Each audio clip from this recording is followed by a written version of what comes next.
Tiner kami sa eskwelahan daw mga duha ka semana. Kasi nagpauli kami sa amon Gilantaw ang amon balay. Sang tapos na ang bagyong Yolanda. So nag-ano kami daw na kuan ang amon nga kasing-kasing pagtanaw namon sa amon puluyan. Sa amon wala na kami paulian. Alisod kayo. Hain naman kami makadto. Kaya amon balay. Wasak pa kayo. Narumpa kayo tanan.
Tumama ang Yolanda noong November, we went through the same impulse. Bawat staff ng Gaya, bawat member namin, pati sa international network, gusto nilang magpadala ng tulong. And we realized, hindi naman kami emergency relief organization. So, we can help in packaging relief goods, pero we can also raise funds by calling on our international network, and then we can bring our particular strength, which is working on waste and knowing that resiliency and disaster preparedness are critical issues for many Filipinos, especially those living along the coast. Ang unang desisyon is saan tayo magre-respond, at nanaraw down namin ng mabilis ang area ng response into Bantayan.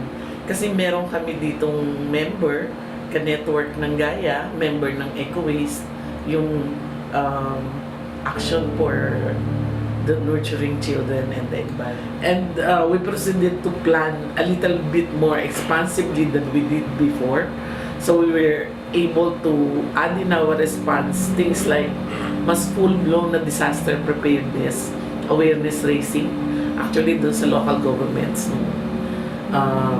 barangays where we responded, and we were able to look at the waste assessment in each community na hindi matatapos doon, kundi titingnan pa what improvements are possible, so that the response becomes part of the preparedness of the barangays, and it also builds the resiliency. Kasi kung maaalis mo yung problems na dala ng waste, they become much less vulnerable kapag may typhoon.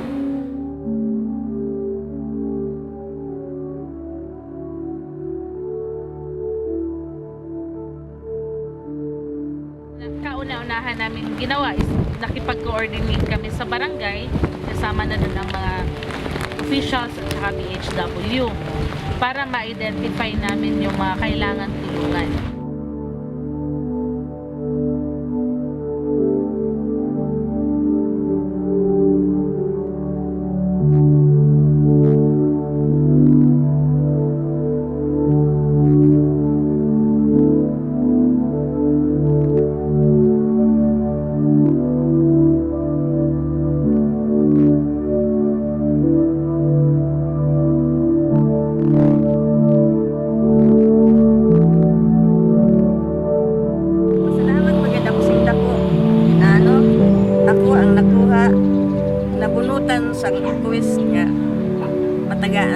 balay. Salamat ako. Huwag ako ipabayaan sa tasan ba? Itong aking bahay, nagawa ito sa 50 kami katao nabunutan sa Eco-West. Tulong-tulong kami lahat, kami 50 katao para ang bahay ko matapos. Tapos. Naawa nga ako sa mga kasamahan ko. Kasi ba, hindi na sila makaano sa gagawin sa kanilang bahay. Pero okay lang daw para matapos-tapos daw ang bahay ko. Aywan ko. Sabi ko, tulong-tulong tayo. Pag kayo na ang gumawa ng bahay nyo, tutulong din ako. Kung sino na ang magpapagawa, tulong-tulong tayong lahat. Ang saya-saya namin. Saya-saya namin. Kasi mga babae, pukpok ng langsang akyat sa itaas. Matabaan naman yung mga kamay. Okay lang daw. Sige lang. May kaso. Basta mahuman lang ang balay mo. Salamat naman sa Diyos. Natapos-tapos din. Nagpasalamat ako sa kanila. At ngayon, naghintay din ako kung kailan sila magpapagawa para makatulong naman ako.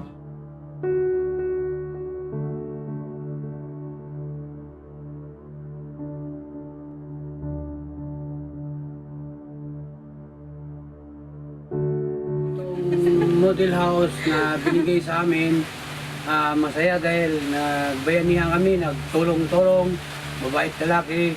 Araw-araw kami nandito sa pwesto ng ginawa nito ng katapos noon. Miniting kami ng mga taga-Eco-West,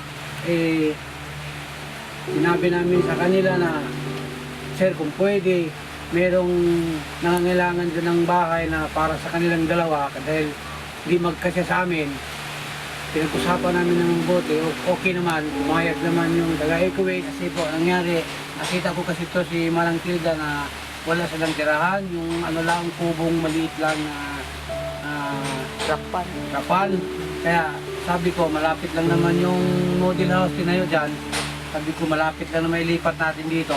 Kaya nang Tilda natin ibigay yung model house. Saka kunin natin yung yero niya. Saka para wala na siyang gagastusin pang magpapagawa.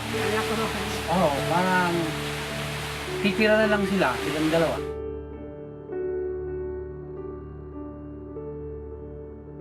Gandang kanang paggawa ng bahay yung nagkahiusa kami ba mga natabangan sa Eco-West na tulong tabang-tabang munang akong na kasadyahan nila sa pag-operasyon ng model.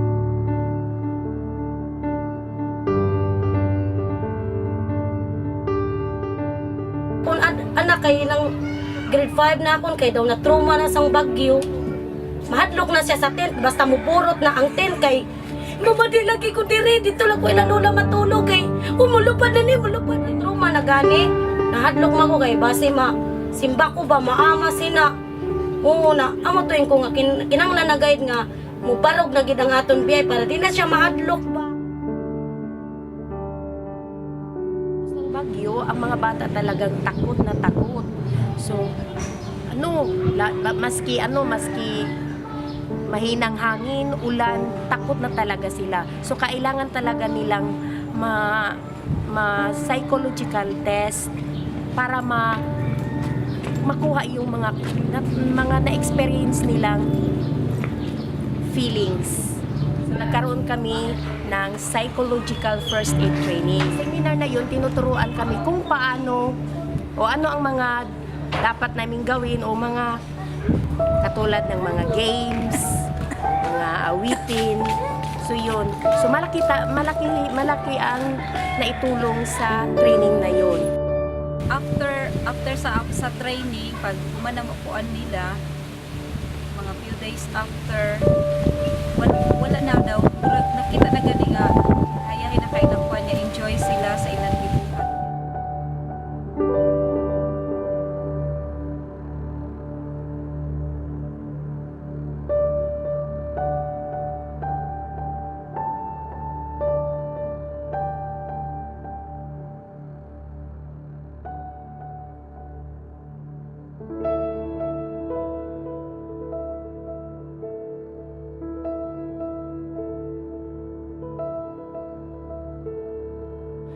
Yolanda made us realize more than any other typhoon how much waste is relevant to talking about disasters, because we are witness to a whole area devastated, whole provinces devastated by Yolanda, na the aftermath are garbage and waste that is equivalent to a year's supply of garbage perhaps, na normally waste systems are not able to cope already with the amount of regular waste.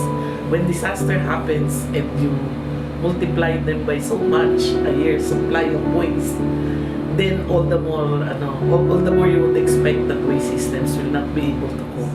But in general, a good treatment of waste, a proper sustainable treatment of waste, it builds our preparedness for disasters, and it builds resilience of communities. But the challenge to us and to emergency response agencies is really to think how we can work on that together rather than to think of these things as separate from each other.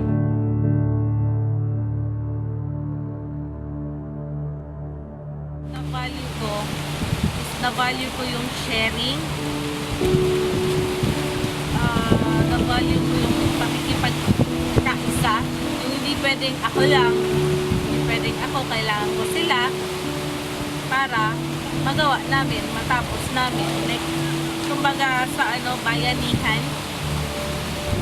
At saka yung pag-segregate at saka recycle. Kasi kung hindi nag-recycle o hindi nag-segregate, siguro by 50 years from now, wala nang isla. Just by doing this project, we give a new meaning to the 3 R's that the whole waste network defines it to be, like, diba, reduce, reuse, recycle. But by deciding to do this project, we give a sort of new meaning to the 3 R's.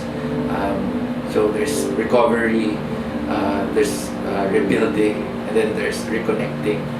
Because in a way, by respecting the diversity, the capacities, the skills, the intelligence the network has to offer, we were able to reconnect everybody. We're able to reconnect the victims with the community, with the barangay, with the municipality, just by giving them yung capacity to believe in themselves, to think, to reconsider themselves not just as victim, but as an important part in community rebuilding.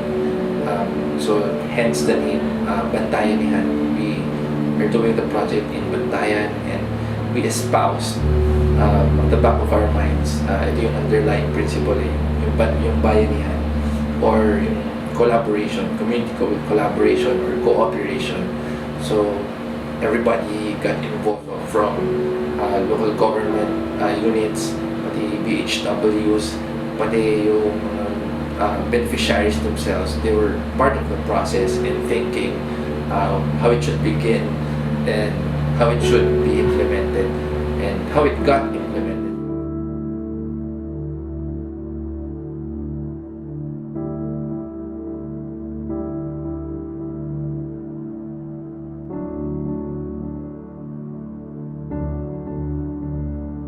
Salamat kami nga kitabangan kami sa taga-Ecowaste nga nakatukod kami sa bayan bisag maliit lang. Salamat ako sa Ecowaste yung nakatulong sa Ecowaste na. Maraming salamat talaga na binigyan niya ako ng sin at saka kahoy. Malaking tulong talaga sa akin yun dahil kung ako lang hindi ko mabibili yun. Salamat talaga. Ay, salamat. Maraming salamat po sa kanilang lahat. Natabangan ako nga nakapabarog sa akong biyay. Daghan kayong salamat sa inyo tanan. Salamat.